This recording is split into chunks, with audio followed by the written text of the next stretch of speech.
જ્યાં જ્યાં ચૂંટણી હતી ત્યાંના મુખ્યમંત્રીઓ શપથ લઈ લીધા. કોંગ્રેસના સીએમ કેરળમાં ક્યારે નક્કી થશે એની ચર્ચાઓ હતી. કેસી વેણુગોપાલનું નામ અતિશય ચર્ચામાં હતું, પણ આખરે ફાઇનલી અચાનક જ ઉપરથી લાવીને તમે સીએમ મૂકી દો એ પ્રકારનું વર્તન ન કરતા. રાહુલ ગાંધીની ક્લોઝ છે અને એ એમનું સૌથી મોટો ક્રાઇટેરિયા છે કે એમની સૌથી મોટી ક્વોલિટી છે, એ પણ પસંદ ન કરતા વીડી સતીશન કેરળના મુખ્યમંત્રી બન્યા છે.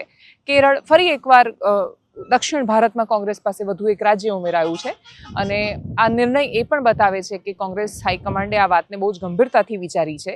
કેસી વેણુગોપાલને મૂકી દેવા એ એમના માટે સરળ નિર્ણય રહેતો, બહુ જ પ્રેડિક્ટ કરી શકે લોકો એ પ્રકારનો નિર્ણય રહેતો, પણ એ પ્રકારનો નિર્ણય નથી લીધો અને વીડી સતીશનને એમણે ત્યાં સીએમ બનાવ્યા છે. એ કોંગ્રેસ તરફથી એટલે કોંગ્રેસની બદલાયેલી અને સકારાત્મક રીતે બદલાયેલી રાજનીતિ પણ દર્શાવે છે. કરીએ પ્રતિક્રિયા પર નજર. That team will create many things. It will change Kerala. It will be a new era, a new Kerala. That is our target.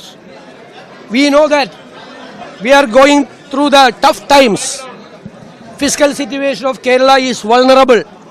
Even then, we are hopeful that we can change everything.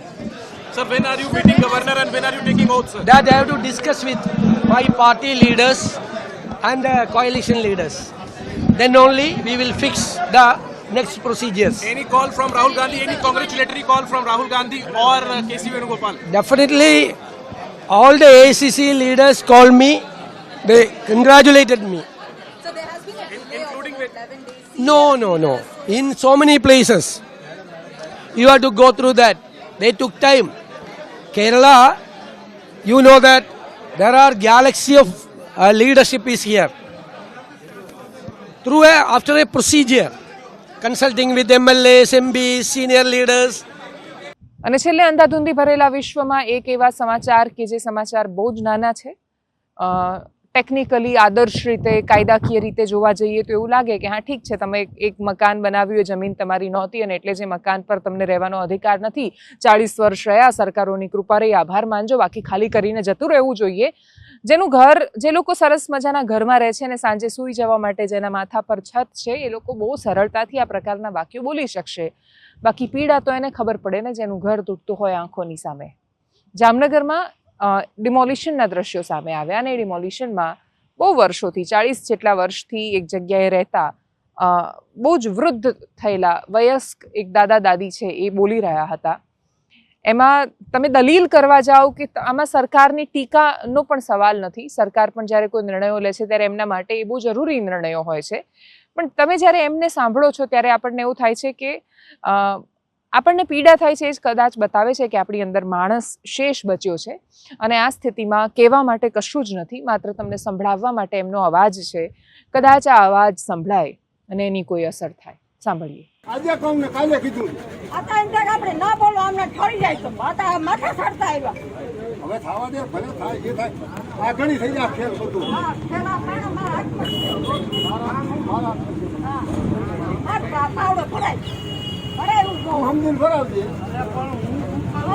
તારો વારો આવીએ. તું દાદા tractor તારો વારો પેલા આવીએ.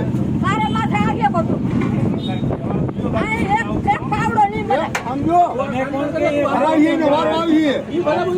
બોલે કે આ માથારો કાઢે તો કેતો નહીં. આપણે આરામથી બેહો ને. કઈ નહીં આવે. ભલે જેલમાં જાવ પડે સાંભળી. આ કડા ટીવી એક એમાં છે કે તમે તમારા રસ્તે જાવ. એમ ટીવી આ જાવ. મહેરબાની કરી દો થઈ જાય.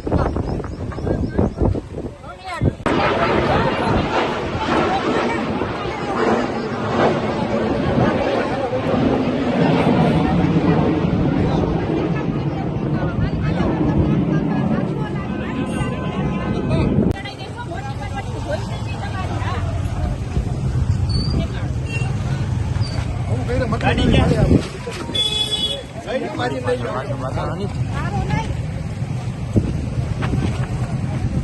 એમ ના કરો ને, કઈ મતલબ નથી મારી. એ ડરાવે નહીં. કેમ ન કરાય મારી? અમે તમારા છોકરા જેવા કે બતાઈ જાય છે. હાલો નિરાંતે હાલો, તમે એવું કરો ને ક્યાં લઈ જાવ સારે? ક્યાંય નહીં. હાલો એમ ન કરાય. હાલો જઈ જાઓ. જઈ જાવ. હાલો ઓકે તો હું જા. ભાઈ